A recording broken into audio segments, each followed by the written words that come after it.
So good morning guys और आपके क्रिक exam channel में आप सभी का स्वागत है। तो आज के इस वीडियो में 16 जून के इंपॉर्टेंट करंट अफेयर्स को हम लोग कवर करेंगे। तो देखिए हमारा पहला प्रश्न क्या है। हाल ही में जारी वर्ल्ड गिविंग इंडेक्स 2021 में भारत किस स्थान पर रहा? तो आंसर होगा 14वें स्थान पर रहा है। तो चैरिटी एंड फाउंडेशन के द्वारा जारी वर्ल्ड गिविंग इंडेक्स 2021 के अनुसार भारत विश्व का 14वां सबसे धर्मार्थ देश है और इस तरह से भारत अब दुनिया भर के टॉप 20 सबसे उदार देशों में शामिल हो चुका है। अच्छा, टॉप पे कौन सा देश है? टॉप पे इंडोनेशिया है, सेकंड पे केन्या को बताया गया। बाकी आपको याद होगा अभी जो ग्लोबल स्किल रिपोर्ट वैश्विक कौशल रिपोर्ट 2021 आई थी उसमें भारत 67 नंबर पे था। टॉप पे उसमें स्विट्जरलैंड था। इसको जारी किया था वर्ल्ड इकोनॉमिक फोरम ने। बाकी ग्लोबल एनर्जी ट्रांजिशन इंडेक्स 2021 जो आया था उसमें भारत 87 नंबर पे था, उसमें टॉप पे स्वीडन था। और अभी जो भ्रष्टाचार धारणा सूचकांक करप्शन परसेप्शन इंडेक्स जो आया उसमें भारत 86 नंबर पे था। टॉप पे तो दो देश थे, न्यूजीलैंड और डेनमार्क। बाकी कुछ और इंडेक्सेस में आपको याद दिलाता हूं जो अभी न्यूज में थे, जैसे कि ग्लोबल होम प्राइस इंडेक्स 2021 उसमें भारत 55वें स्थान पे था, 55 टॉप पे टर्की था। वर्ल्ड प्रेस फ्रीडम इंडेक्स जो आया था जिसको रिपोर्टर्स विदाउट बॉर्डर ने जारी किया उसमें भारत 142 नंबर पे था, टॉप पे नॉर्वे था। और वर्ल्ड हैप्पीनेस इंडेक्स जिसको यूनाइटेड नेशन जारी करता है उसमें भारत 139 नंबर पे था, टॉप पे फिनलैंड था। अभी आपको याद होगा एनीमिया मुक्त भारत सूचकांक 2021 आया था, उसमें टॉप पे मध्य प्रदेश था। और अभी नीति आयोग ने जो सस्टेनेबल डेवलपमेंट गोल इंडेक्स जारी किया उसमें टॉप पे कौन सा राज्य था? केरल था। और सस्टेनेबल डेवलपमेंट गोल इंडेक्स में देशों की रैंकिंग में बात करेंगे तो भारत 117वें नंबर पे था, टॉप पे स्वीडन था। तो यहां से ये सारे पॉइंट्स ध्यान रखना। बढ़ते आगे। फिर बताइए हाल ही में किसने गेलफैंड चैलेंज चेस का खिताब जीत लिया है? तो आंसर होगा डी गुकेश ने। गेलफैंड है ये, है ना। गेलफैंड चैलेंज चेस का खिताब जीत लिया किसने? डी गुकेश ने। तो भारतीय चेस प्लेयर हैं ये डी गुकेश और इन्होंने ही अभी $15,000 का ये गेलफैंड चैलेंज चेस का खिताब जीत लिया है। और इसी के साथ ही ये कुलीन Meltwater champions chess tournament के लिए एक वाइल्ड कार्ड भी इन्होंने जीत लिया है। डी गुकेश ये तमिलनाडु के हैं और याद रखना ये भारत के सबसे छोटे और दुनिया के दूसरे सबसे कम उम्र के ग्रैंड मास्टर बने थे, तब आपने इनका नाम पढ़ा होगा। अच्छा, वैसे वर्तमान में हमारे 68 नंबर के ग्रैंड मास्टर कौन है? अर्जुन कल्याण है, ये भी तमिलनाडु से ही है। इनसे पहले थे लियोन मेंडोन का, वो गोवा से थे 67 नंबर के। और हमारे पहले ग्रैंड मास्टर का नाम क्या है? विश्वनाथ आनंद, जिन्होंने पहला राजीव गांधी खेल रत्न पुरस्कार जीता था। 1991 की बात है। और पिछले साल इनकी ऑटोबायोग्राफी भी आई थी, उसका नाम था माइंड मास्टर, ये भी ध्यान रखना आप।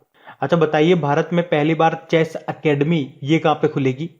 ये उड़ीसा की कैपिटल भुवनेश्वर में। और आपको याद होगा ऑल इंडिया चेस फेडरेशन ने चेक मैट कोविड इनिशिएटिव को शुरू किया था। ऑल इंडिया चेस फेडरेशन के प्रेसिडेंट कौन है? संजय कपूर है।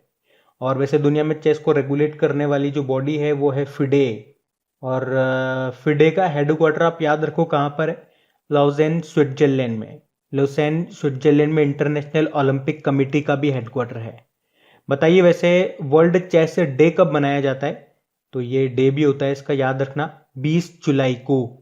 और एक स्टैटिक प्रश्न अगर आपसे पूछ लिया जाए कि बताइए चेस बोर्ड आपने देखा होगा ना जिसमें चेस खेलते हैं, उसमें कितने स्क्वायर बॉक्स होते हैं? तो होते हैं 64। 8 का स्क्वायर 64। तो ये भी ध्यान। बढ़ते हैं आगे। फिर बताइए हाल ही में अंतरराष्ट्रीय परिवार प्रेक्षण दिवस कब मनाया जाता है, यानी कि international day of family remittance? तो आंसर होगा 16 जून को। तो ये जो दिन है ये दुनिया भर में अपने लगभग 800 मिलियन परिवारों के सदस्यों के जीवन को बेहतर बनाने के लिए 200 मिलियन से अधिक प्रवासियों के द्वारा दिए गए उनके योगदान को चिन्हित करने के लिए इसको मनाया जाता है। सिंपल से याद रखो, अंतरराष्ट्रीय परिवार प्रेक्षण दिवस कब मनाया जाता है? 16 जून को। और इस बार की थीम क्या है इसकी? Recovery and resilience through digital and financial inclusion. और फैमिली से एक और डे मैंने आपको याद करवाया है, अंतरराष्ट्रीय परिवार दिवस, इंटरनेशनल फैमिली डे, वो 15 मई को हमने मनाया था, जिसकी थीम थी फैमिलीज एंड न्यू टेक्नोलॉजी। तो फैमिली से रिलेटेड ये दोनों डे आपको याद रखने हैं। अब देखो इंपॉर्टेंट डे वाला क्वेश्चन आ गया, चलिए एक बार फिर से रिवाइज कराता हूं आपको। जून के अभी तक जितने भी इंपॉर्टेंट डेज हमने पढ़े, 1 जून को हमने वर्ल्ड मिल्क डे मनाया था। 1 जून को ही ग्लोबल डे ऑफ पेरेंट्स होता है। 2 जून को तेलंगाना का स्थापना दिवस होता है। 3 जून को वर्ल्ड बाइसिकल डे होता है। 5 जून को वर्ल्ड एनवायरनमेंट डे मनाया। 7 जून को वर्ल्ड फूड सेफ्टी डे विश्व खाद्य सुरक्षा दिवस मनाया। 8 जून को वर्ल्ड ओशियन डे विश्व महासागर दिवस मनाया। 9 जून को विश्व प्रत्यायन दिवस वर्ल्ड एक्रेडिटेशन डे मनाया। 12 जून को बाल श्रम के खिलाफ विश्व दिवस world day against child labour मनाया। 13 जून को अंतर्राष्ट्रीय रंगहीनता जागरूकता दिवस मनाया, यानी कि इंटरनेशनल एल्बिनिज्म अवेयरनेस डे। 14 जून को विश्व रक्तदाता दिवस वर्ल्ड ब्लड डोनर डे के रूप में मनाया। और 15 जून को विश्व बुजुर्ग दुर्व्यवहार जागरूकता दिवस world Elder abuse awareness day के रूप में मनाया। तो देखो, जून का आधा महीना खत्म हो चुका है और आधे महीने में अभी तक जितने भी आपके डेज हुए ना, ये आपको याद कर लेने हैं। अगर याद नहीं है तो बढ़ते हैं। फिर बताइए, अभी हाल ही में किस राज्य सरकार ने युवा शक्ति कोरोना मुक्ति अभियान को शुरू किया है? तो आंसर होगा मध्य प्रदेश ने। अब इसमें क्या होगा, तो जो हायर एजुकेशन के जो टीचर हैं और उनके जो स्टूडेंट्स हैं, उन्हें ट्रेनिंग दी जाएगी वैक्सीनेशन के बारे में, कोविड-19 के बारे में, और फिर वो टीचर और वो स्टूडेंट लोगों को ट्रेनिंग देंगे, लोगों को जागरूक करेंगे। तो ये है युवा शक्ति कोरोना मुक्ति अभियान, जिसको शुरू किया है मध्य प्रदेश ने। अभी आपको याद होगा, राजस्थान ने मुख्यमंत्री कोरोना बाल कल्याण योजना को शुरू किया था, और असम सरकार ने मुख्यमंत्री शिशु सेवा योजना को शुरू किया था। अभी छत्तीसगढ़ ने महतारी दुलार योजना को शुरू किया था। हिमाचल प्रदेश ने पर्वत धारा योजना को शुरू किया था भूमिगत जल के स्तर को बेहतर करने के लिए। और मध्य प्रदेश ने ही अंकुर योजना को शुरू किया था वृक्षारोपण को बढ़ाने के लिए। और उत्तराखंड ने वात्सल्य योजना को शुरू किया था। और अभी उत्तराखंड की पुलिस ने मिशन हौसला को शुरू किया था। उसके अलावा भी वैसे राजस्थान ने मुख्यमंत्री किसान ऊर्जा मित्र योजना को भी शुरू किया था। एक चिरंजीवी योजना, ये भी राजस्थान की है। लेकिन यहाँ तो बात हो रही है मध्य प्रदेश की, तो ये रहा मैप में मध्य प्रदेश। देखो, मध्य प्रदेश की कैपिटल भोपाल हो गई है और यहीं पे आपको भारत का पहला ई वेस्ट क्लिनिक भी मिलेगा। मुख्यमंत्री शिवराज सिंह चौहान है, गवर्नर है आनंदीबेन पटेल। मध्य प्रदेश से भी आपको याद होगा, जो एनीमिया मुक्त भारत सूचकांक आया था उसमें टॉप पे रहा था मध्य प्रदेश, सेकंड पे उड़ीसा था। अभी अंकुर योजना, ये भी मध्य प्रदेश ने शुरू की है वृक्षारोपण को बढ़ावा देने के लिए।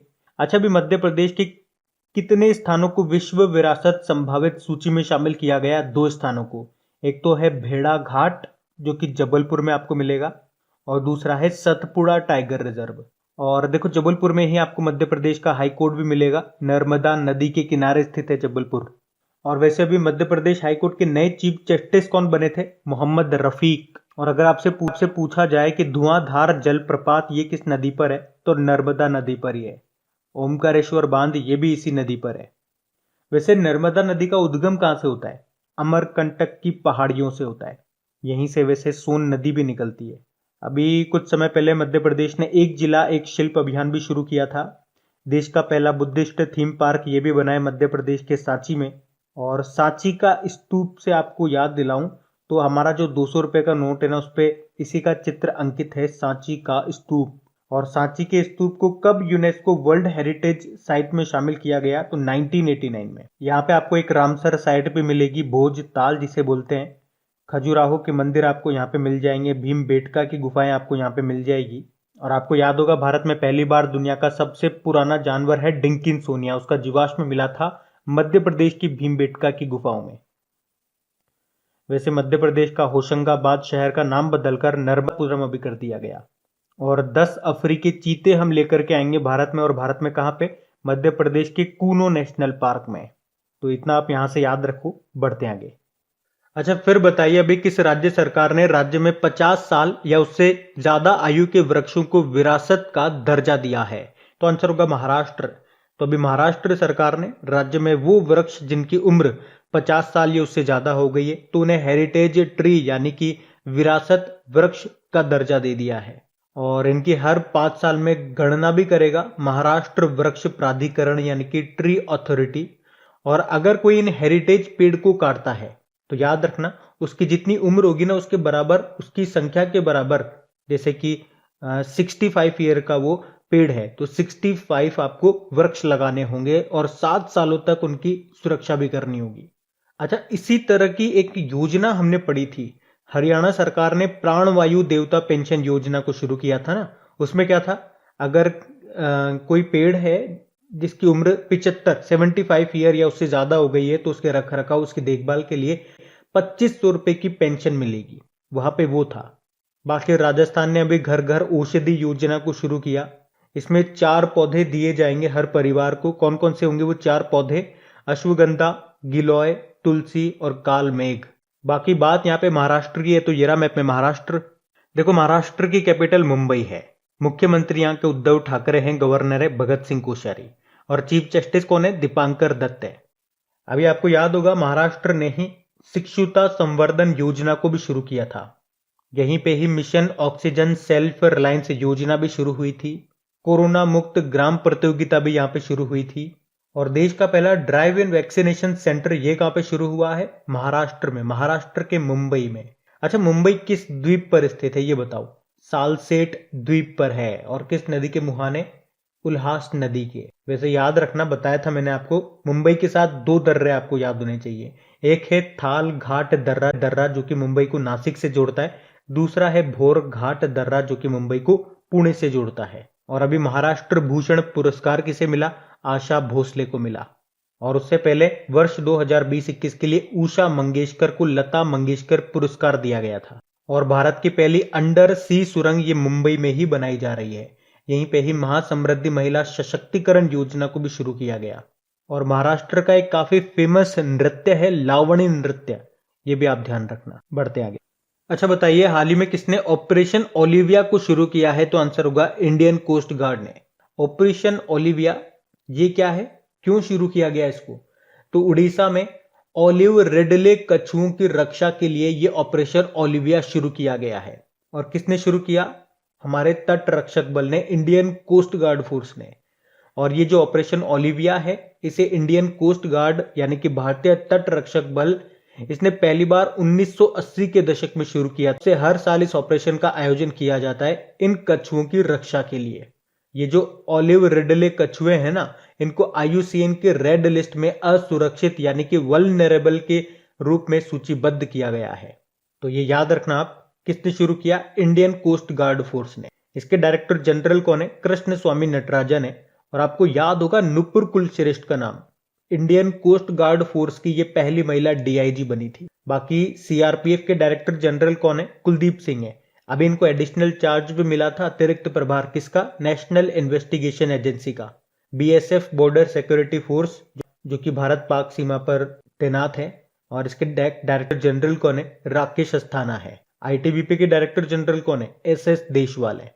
बढ़ते आगे। फिर बताइए, अभी हाल ही में ICC ने किस भारतीय खिलाड़ी को ICC हॉल ऑफ फेम में शामिल किया है? तो आंसर होगा वीनू माकंड को। तो अभी हाल ही में ICC ने टोटल 10 खिलाड़ियों को क्रिकेट के क्षेत्र में बेहतर प्रदर्शन करने के लिए हॉल ऑफ फेम में शामिल किया है। और उनमें से एक भारतीय खिलाड़ी हैं जिनका नाम आपको याद रखना है आपके एग्जाम पॉइंट ऑफ व्यू से। क्या नाम है? वीनू माकंड उनका नाम है। ये गुजरात के ऑलराउंडर थे और इन्होंने ही सुनील गावस्कर को ट्रेनिंग दी थी। अच्छा चलो ये बता दो आप तो कि अभी तक कितने भारतीय खिलाड़ियों को हॉल ऑफ फेम में शामिल किया जा चुका है? तो अब टोटल 7 हो गए हैं। कौन कौन से हैं? बिशन सिंह बेदी, कपिल देव, सुनील गावस्कर, अनिल कुंबले, राहुल द्रविड़, सचिन तेंदुलकर और ये वीनू माकंड। तो इनका नाम आपको ध्यान रखना है। बाकी बात ICC की है तो इसके बारे में जानो। देखो, ICC की स्थापना होती है 1909 में और इसका हेडक्वार्टर मिलेगा आपको दुबई UAE में। इसके CEO मनु साहनी है और इसके नए चेयरमैन बने थे ग्रेग बार्कले जो कि न्यूजीलैंड से हैं। और 2023 में जो पुरुषों का वर्ल्ड कप होगा ये भारत में ही होगा। अच्छा, ICC ने एक नया अवार्ड शुरू किया था इस साल, प्लेयर ऑफ द मंथ के नाम से। और अभी तक किस किस महीने के लिए अवार्ड दिए जा चुके हैं? जनवरी, फरवरी, मार्च और अप्रैल।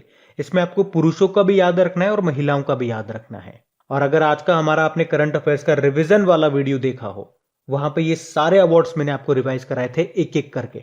तो वो रिवीजन वाला वीडियो आप जरूर देखा करें। वहां हम इसी तरह के इंपॉर्टेंट पॉइंट्स को रिवाइज करते हैं और एक बार नहीं कई बार रिवाइज करते हैं। रिवीजन का मतलब यही होता है, रिपीट पे रिपीट करे जाओ। तो हम क्वेश्चन को रिपीट पे रिपीट करके रिवाइज करते हैं ताकि वो आपको रट जाए। यही हमारा मकसद है, आपको चीजों को रटा देना। अभी हम बढ़ते हैं आगे। अच्छा बताइए, बड़ा इंपॉर्टेंट प्रश्न है, वर्ष 2032 के जो ओलंपिक खेल होंगे ना वो कहां पे होंगे? तो ये होंगे ऑस्ट्रेलिया के ब्रिस्बेन में। अच्छा देखो, ओलंपिक खेल की बात करेंगे तो पहले ओलंपिक गेम्स कहाँ पे हुए थे और कब हुए थे? तो 1896 में हुए थे ये एथेंस ग्रीस में। फिर अभी 2016 वाले ये रियो ओलंपिक हुए।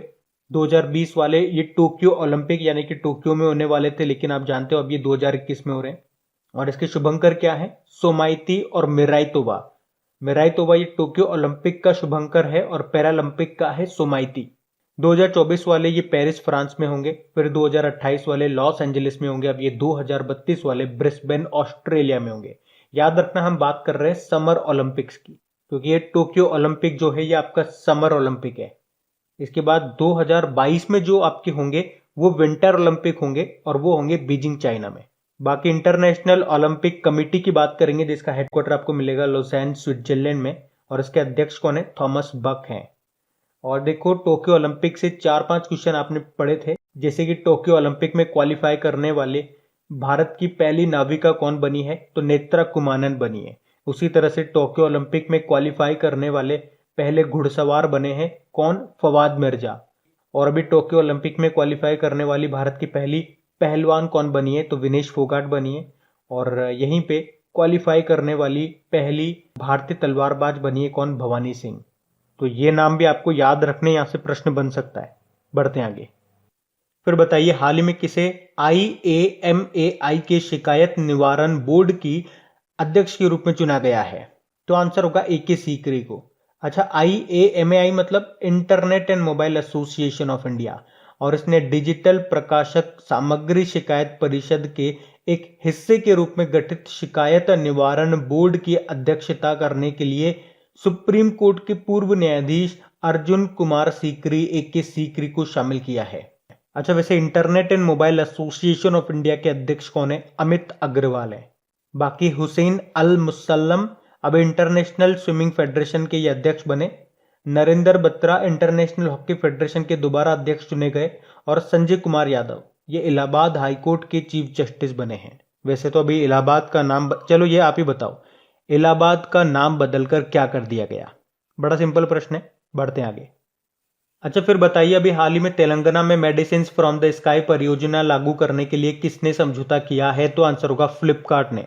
तो अभी फ्लिपकार्ट ने राज्य में यानी कि तेलंगाना राज्य में पायलट आधार पर मेडिसिन फ्रॉम द स्काई परियोजना को लागू करने के लिए तेलंगाना सरकार के साथ समझौता किया है, ताकि ड्रोन का उपयोग करके ग्रामीण जो दुर्गम क्षेत्र हैं वहां पे कोविड-19 टीके और आपातकालीन चिकित्सा पहुंचाई जा सके, यानी कि ड्रोन के थ्रू जो मेडिसिन वगैरह है वह पहुंचाना।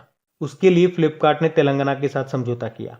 अच्छा, फ्लिपकार्ट का हेडक्वार्टर कहां पर है? बेंगलुरु में है, और इसके वर्तमान CEO हैं कल्याण कृष्ण मूर्ति। अब बात तेलंगाना की है तो ये रहा मैप में तेलंगाना।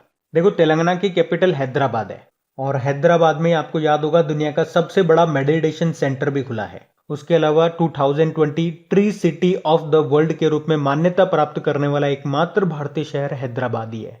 उसके अलावा दुनिया का पहला mobile water from air kiosk और वाटर नॉलेज सेंटर ये हैदराबाद में स्थापित किया जाएगा। और हैदराबाद में जो आपको नेहरू जूलॉजिकल पार्क मिलेगा ना, उसे ISO सर्टिफिकेट भी मिला है, और इसी के साथ ISO सर्टिफिकेट पाने वाला ये देश का पहला चिड़ियाघर भी बन गया। याद रखना, भारत का पहला ट्रांसजेंडर कम्युनिटी डेस्क ये भी खुला है हैदराबाद में ही, और देश का पहला रिमोट मॉनिटरिंग सिस्टम ये भी लॉन्च किया गया था हैदराबाद में। बाकी यहाँ के जो मुख्यमंत्री हैं वो तो के चंद्रशेखर राव हैं, गवर्नर तमिलिसाई सौंदरराजन है, और इनके पास कहाँ का अतिरिक्त प्रभार है बताओ? पुडुचेरी का। पुडुचेरी की लेफ्टिनेंट गवर्नर भी हैं ये, एडिशनल चार्जेस है इनके पास। आपको याद होगा 2020 को आर्टिफिशियल इंटेलिजेंस का वर्ष इसी ने घोषित किया था तेलंगाना ने, और तेलंगाना हाईकोर्ट की अभी पहली महिला चीफ जस्टिस बनी है, क्या नाम है? हिमा कोहली। तो यहां से इतना याद रखना, बढ़ते आगे। बताइए, हाल ही में निर्मल मिल्खा सिंह का निधन हो गया, उनका संबंध किस खेल से था? तो वॉलीबॉल से। तो ये पूर्व भारतीय महिला वॉलीबॉल टीम की कप्तान रह चुकी है निर्मल मिल्खा सिंह कौर, इनका पूरा नाम है। और आपको याद होगा ये स्प्रिंट लेजेंड मिल्खा सिंह, जिन्हें आप फ्लाइंग सिख के नाम से भी जानते हो, उनकी पत्नी थी, और अभी कोरोना के कारण इनका निधन हो गया। ये जो निर्मल मिल्खा सिंह थी ये पंजाब सरकार में महिलाओं के लिए पूर्व खेल निदेशक भी रह चुकी हैं, तो उनका नाम ध्यान रखना। बाकी अभी 2015 में राष्ट्रीय पुरस्कार जीतने वाले कन्नड़ फिल्म अभिनेता जिनका नाम है संचारी विजय, उनका भी निधन हो गया। बढ़ते आगे। अच्छा बताइए, अभी हाल ही में कौन सा यूनियन टेरिटरी ये खुले में शौच मुक्त हो गया है? तो आंसर होगा लद्दाख। तो अभी स्वच्छ भारत मिशन के पहले चरण के तहत जो यूनियन टेरिटरी है लद्दाख, वो भारत में खुले में शौच मुक्त यानी कि ओपन डिफिकेशन फ्री वाला केंद्र शासित प्रदेश बन गया है। और ये जो स्वच्छ भारत मिशन है ना, इसे कब शुरू किया गया था? 2 अक्टूबर 2014 को प्रधानमंत्री नरेंद्र मोदी जी ने इसको शुरू किया था। बाकी बात लद्दाख की है, तो ये रहा मैप में लद्दाख। देखो, लद्दाख में आपको 2 ही जिले मिलेंगे और 2 ही इसकी कैपिटल है। विंटर कैपिटल कारगिल है और लेह इसकी समर कैपिटल है। और यहाँ के पहले लेफ्टिनेंट गवर्नर कौन है? राधा कृष्ण माथुर, अभी भी यही है। अभी आपको याद होगा लद्दाख सरकार ने योन टेब योजना 2021 को शुरू किया था। तो इसमें क्या होगा, 9वीं से 12वीं तक के जो विद्यार्थी हैं उनको एजुकेशनल टैबलेट दिए जाएंगे। यहीं पे आपको हेमिस नेशनल पार्क पे मिलेगा, जो कि स्नो लेपर्ड के लिए फेमस है। और वैसे स्नो लेपर्ड, ये हिम तेंदुआ, ये किस राज्य का स्टेट एनिमल है? तो हिमाचल प्रदेश का। लेकिन अगर आपसे पूछा जाए ना कि भारत का पहला स्नो लेपर्ड कंजर्वेशन सेंटर, संरक्षण केंद्र, ये कहाँ पे स्थापित किया गया नीदरलैंड के सहयोग से? तो उत्तराखंड में। और भारत का सबसे बड़ा नेशनल पार्क भी यही है, हेमिस नेशनल पार्क। और भारत का सबसे छोटा नेशनल पार्क कौन सा है? अंडमान निकोबार में है, साउथ बटन नेशनल पार्क। और याद रखना, भारत की पहली भूतापीय क्षेत्र विकास परियोजना भी स्थापित की जाएगी लद्दाख में। किसके द्वारा? ओएनजीसी के द्वारा। और वैसे भारत में आपको टोटल कितनी रामसर साइट मिलेंगी? अभी 42। और 42 नंबर की कौन सी बनी थी? लद्दाख की जो तसुकर झील है ना, वो। और अभी जम्मू कश्मीर और लद्दाख हाईकोर्ट के चीफ जस्टिस कौन बने? पंकज मित्तल बने। तो अब बात करेंगे कल के वीडियो में पूछे गए प्रश्न के उत्तर की। अच्छा बताइए, किसने फ्रेंच ओपन में वुमेन सिंगल का टाइटल जीत लिया? तो आंसर होगा बारबरा क्राजिकोवा ने। और ये किस देश की प्लेयर है? चेक रिपब्लिक की है। तो आप सभी ने प्रश्न का बिल्कुल सही उत्तर दिया। और गाइस देखिए, अगर सेशन अच्छा लगा हो तो प्लीज इसे लाइक जरूर करना और अपने दोस्तों के साथ में इसको शेयर जरूर करना।